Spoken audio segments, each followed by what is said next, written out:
Malapit lang. Ano? Jen, pasabi kay Ate Sandy. Ano yung tutinelas? Kimaki ata niya. Sana kuminto na. Ayan, parang lumiliit naman na siya.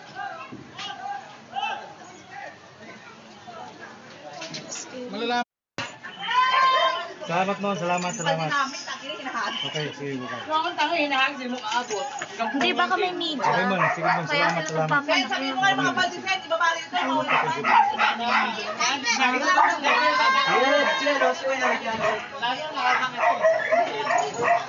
Scary naman. Close ng loob ko, no? Talagang pumunta pa ako dito sa may sunog mismo para makasure na patayin na yung sunog.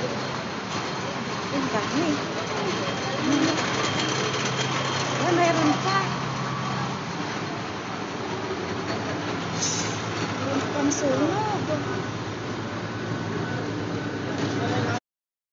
Ayan na guys, nandito na tayo ngayon sa mismong nasusunog na bahay. May mga bombero dun sa part na yun. Ito mismo yung bahay na nasusunog.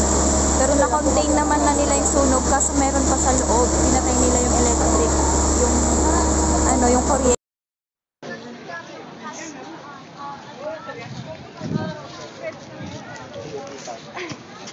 Grabe. Meron.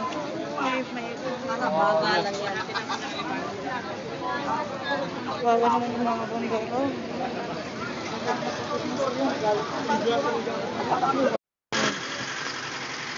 Wala talagang natira yung loob ng bahay.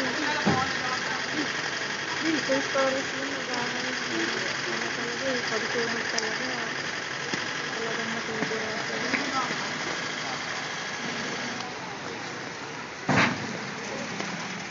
Lakas na ng ulan. Ayan, pa-ulan na. Umaambay na guys.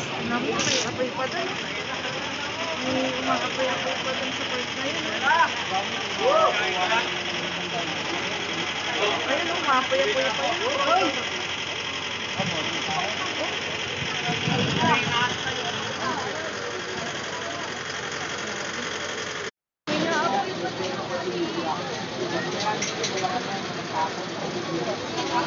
Walang natira sa bahay.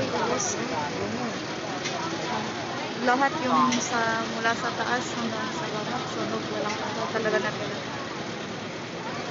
Ang mga saviors nila, yung mga kundena natin.